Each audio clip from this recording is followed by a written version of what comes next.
Hello, Vera. The name's Sally, Jack. No, Sal. Hello, Vera is the name of the horse that's going to win the 2:30. I've not slept since I saw the name. And I've said to myself, now, come on, Jack, you are a learned man of the turf. You never bet on instinct. But look at it, Sal. Hello, Vera. It's for me, innit? Couldn't be any clearer if it was Lucky Ducky. A fiver on the nose. Hello, Vera. It's not a greeting. It's a name of an ointment. An ointment?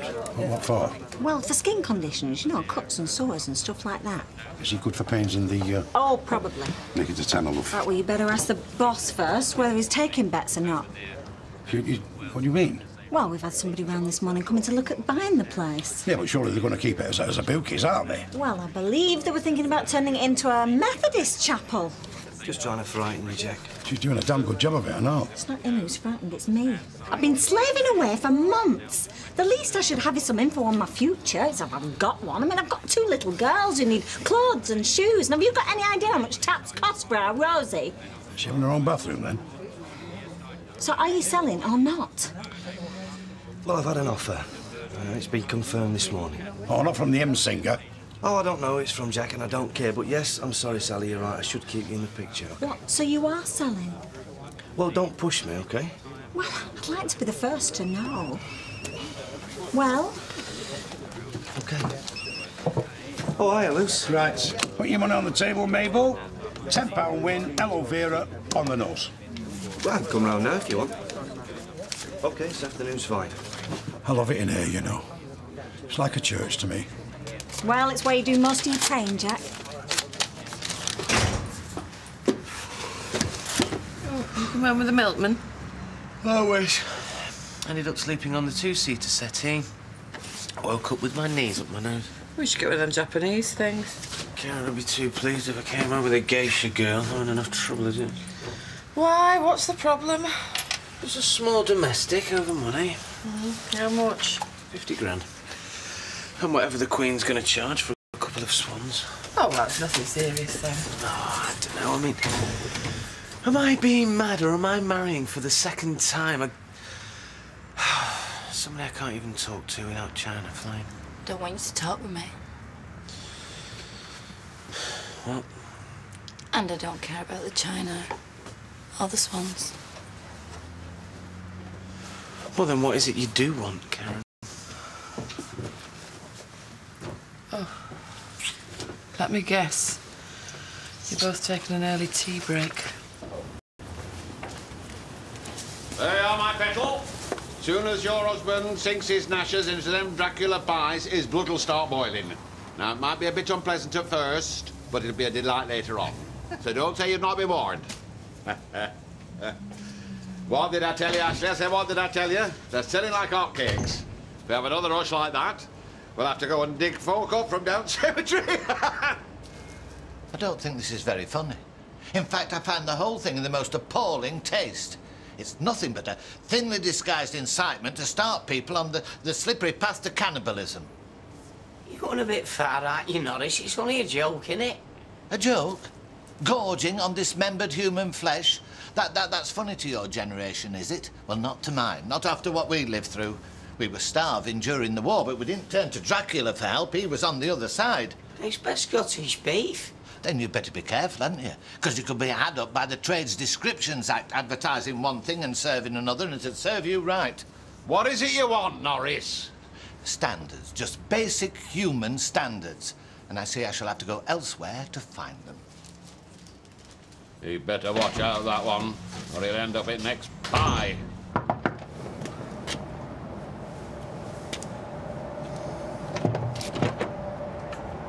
What are you doing? My mum could have answered. Well, I'm willing to risk the rolling pin for you. More like a sledgehammer. Well, whatever. I'm a bookie. I take my chances. Yeah, I think we know that, Peter. Anyway, what is it? Couldn't it wait? Well, it can't, no. But I can. What? I've had an offer on the bookies. But it's not a bad one, really. Huh? I'm not taking it, though. Why not?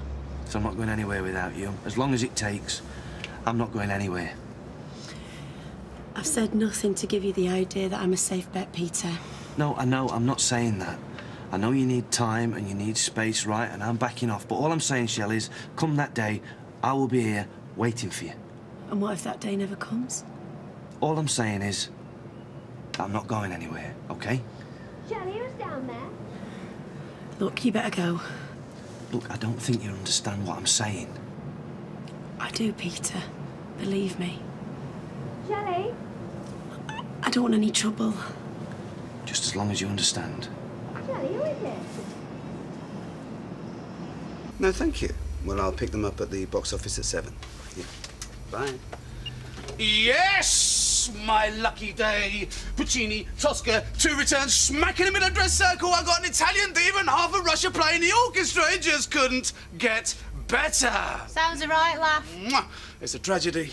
Actually, it sounds pretty sad to me. So, are you referring to the opera or me? I don't know the opera and I don't want to. Ah, but you know me by implication, right? So, am I sad? Look at me. See which way my mouth is curling up at the edges? Is that sad? Is this sad? No, I don't think so. So don't worry about me, because if there's anything sad around here, it definitely isn't me. £2.20, please.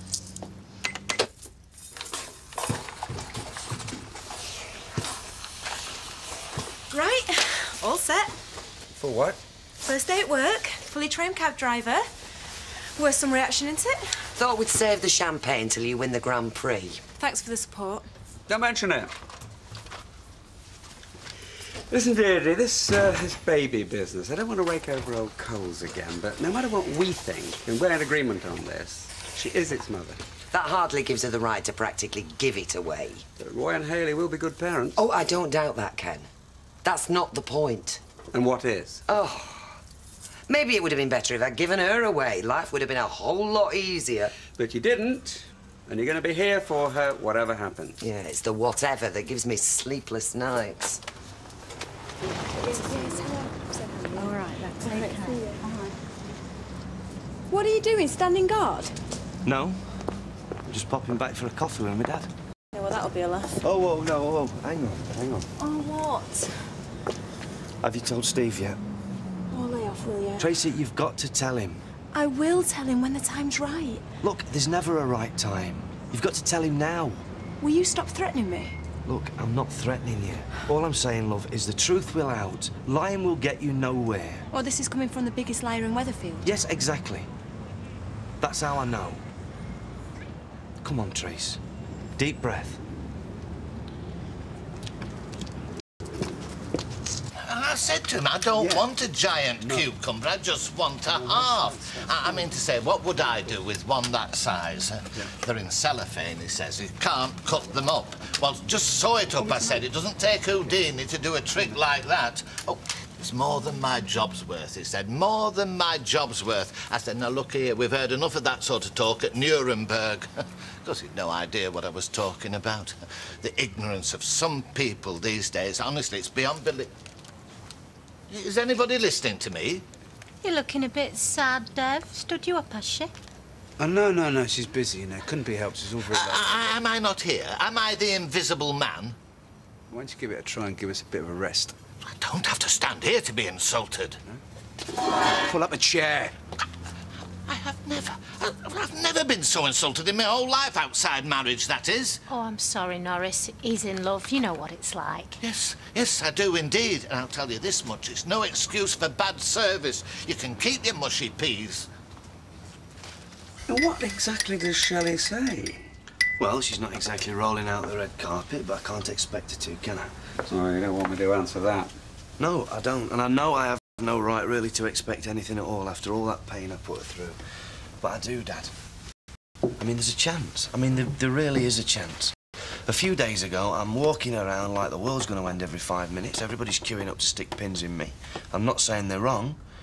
And then Shelley gives me half a smile, and suddenly I don't care. It's like the sun's come out.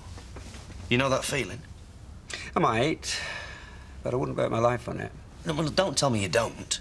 Look, Peter, I'm just trying to bring a little bit of caution into this, not just for your sake, but for Shelley's. You've got to be 100% sure, even if she isn't. You can't go hurting that girl again.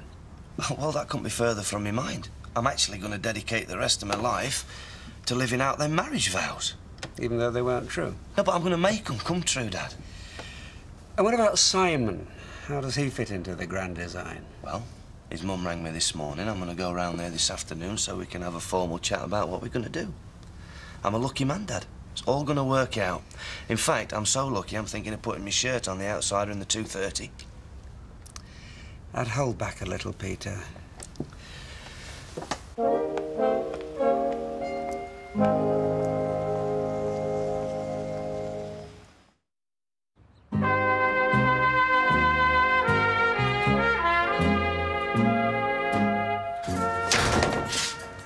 What are you doing here? New recruit reporting to duty, sir? No way. What are you talking about? You know I was offered a job if I passed my test. Well, obviously there's been some sort of confusion here. I wasn't referring to you coming up positive on a pregnancy test. Come on, Tracy, what are you, out of your mind? Do you imagine I'm going to give a job to a pregnant woman? It's none of your business whether I'm pregnant or not. Yeah? Well, that's a blessing anyway. No way. Go on, get out! Clear off! Ooh, I think you were a bit out of line there, Dad. Am I missing something, Eileen? Whilst he's been out doling out jobs to the poor and needy, has he elevated you to management level, has he? What's going on? He says he's not giving me a job. Ah, well, I do the hiring and firing around here.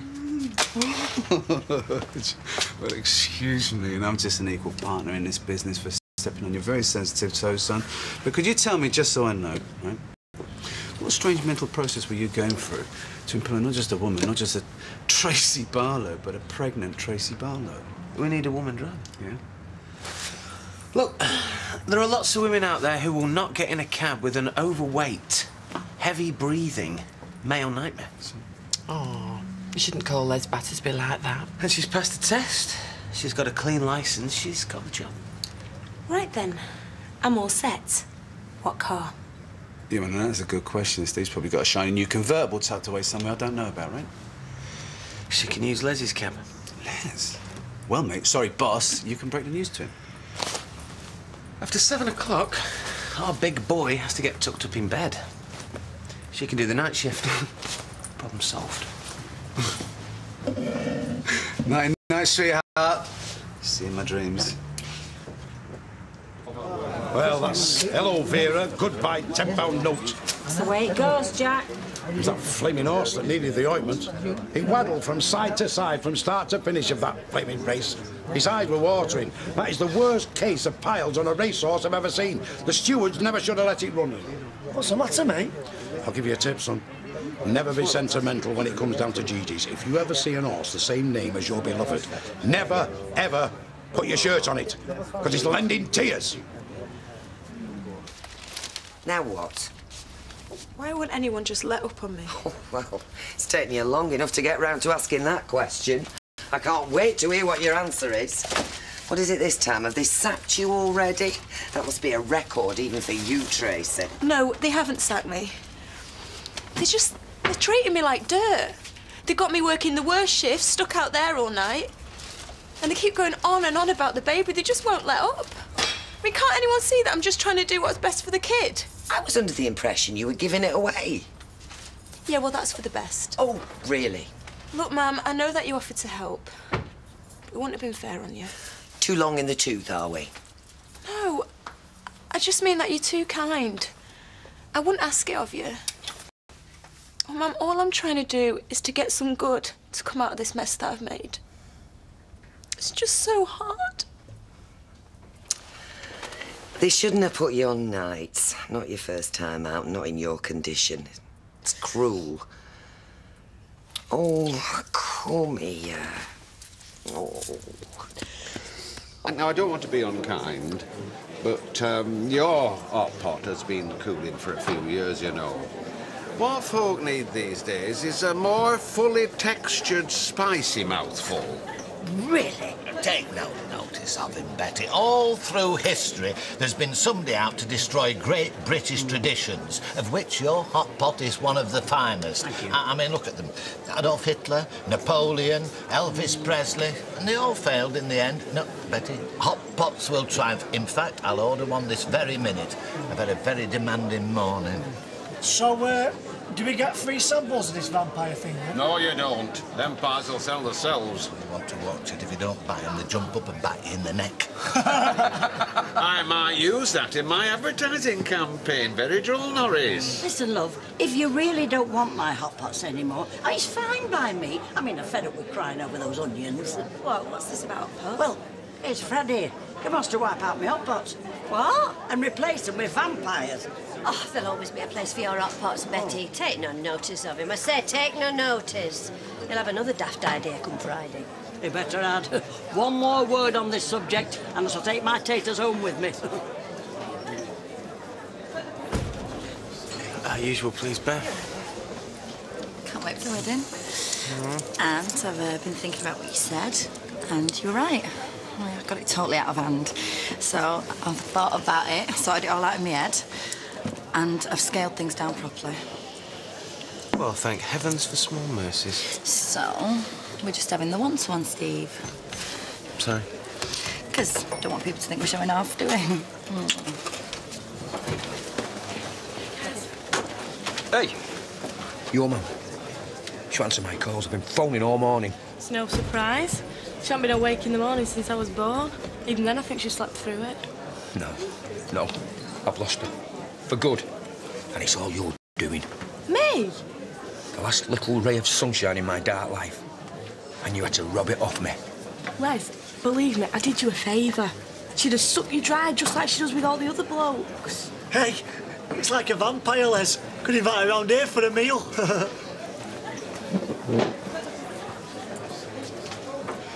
Yes, you're getting tired, aren't you?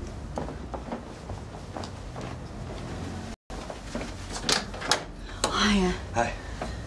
Sorry, Peter, the place is chaos. That's all right, it's no problem. Do you want me to take Simon out your way for a bit? No, it's all right. He's due for his sleep. We won't be needing this anymore, will we?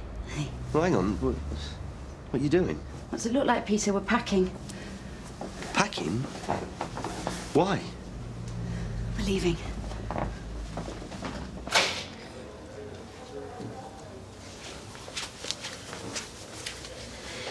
Penny for your thoughts, sweetheart. What are you talking about? Not enough, eh? How much is it going to cost me? £1? A tenner? Anything. Just tell me what's going on in that little head of yours. You're thinking of him, aren't you? Who? Don't play silly beggars. It's him you were with yesterday, weren't it? Ma'am, just get off me case, all right? No chance, love. Look, once and for all, I am not thinking about Peter. I wasn't with him yesterday, I'm not going to be with him today, and I can swear I will not be with him tomorrow. Is that good enough for you? Better than that. You never said. You never asked Asked what? what I was going to do with the rest of my life. What did you imagine, Peter, that I was just going to hang around here like nothing had happened? I've tried that. The result is I get laughed at every time I push Simon down the street. No, you don't. Well, that's the way that I feel, Peter, don't you see? Look at her. She was daft enough to marry Bluebeard whilst he'd already lined up marriage number 2. Every time I look at a wedding bouquet, I think of ours. I always wonder why he didn't ask me to do yours and Shelley's flowers. Could have given you a discount, you know, kept it in the family. Or was it because I was about due? It's very sensitive, that, Peter, but you know what? I think I could have managed a floral tribute for you two. Look, can we not go over all that again? Exactly, Peter. Totally with you there.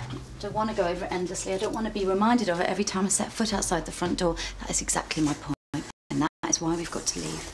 I understand that. But, you know, it's just a shock. I wasn't expecting it, was I? Yeah, well, I didn't see any point in dragging it out. You've only tried to stop me. So where are you moving to? Andalusia. What? Spain. Yeah, some old friends have opened a small hotel in the mountains and they want me to help them run it. Board and lodgings, but it'll do. And then maybe later I might open a place of my own. And what about him? I mean, what about Simon? What's he going to do? Who knows, he might grow up to be the first Mancunian bullfighter. No, I mean me and him. Him and his dad. Lucy, this is not fair. You can't just move to Spain. Yeah, I knew you'd try and stop us. No, I understand that you have to. I do, but Spain?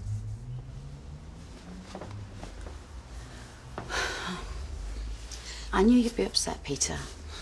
Whatever other faults you've got, and they're plenty, you've always shown yourself to be a good father. And I know how much he means to you. And I know how tiny as he is, how he lights up every time he sees your face. There's not many around here that do. Yeah, I know that, and I'm really sorry, Peter. You can't expect us just to stick around so that you've got easy access 2 afternoons a week. No. It's only Spain, isn't it? It's not the end of the world. I mean, you can get cheap flights all year round, can't you, these days? And people trip it for weekends. Then there's the holidays. Don't have to be in the bookies all the time. I can make it work. Hey, don't you fret yourself, son. Your dad's still gonna see you. He'll see you as regular as clockwork. I promise. Don't make promises you can't keep, Peter. I'm not. I think that you are. I'm not with you. Exactly, you're not. How are you going to see your son when you don't know where he is? What? Peter, I want Simon to have a family. Father, mother, a little dog, a rabbit, maybe a hamster. What he doesn't need is a dad who tugs at his heartstrings at bank holidays and fights over who has him for Christmas Eve. You know, he could do without that. You both need a clean slate. But that's not fair. I mean, you're not giving me a choice in any of this. Oh, but I am. No, you're not. That's exactly what I am doing. The choice is simple. You either lose us completely or you join the family. I'm not with you. Please, Peter. Come on, try and understand. It's really simple, okay? Tomorrow, Simon and I catch a plane. We either do that without you forever, in which case you say bye-bye to your son now, or the whole Barlow family travel together. We head off for a new life. Husband, wife and child. One big happy family. What do you say, Peter? The choice is yours.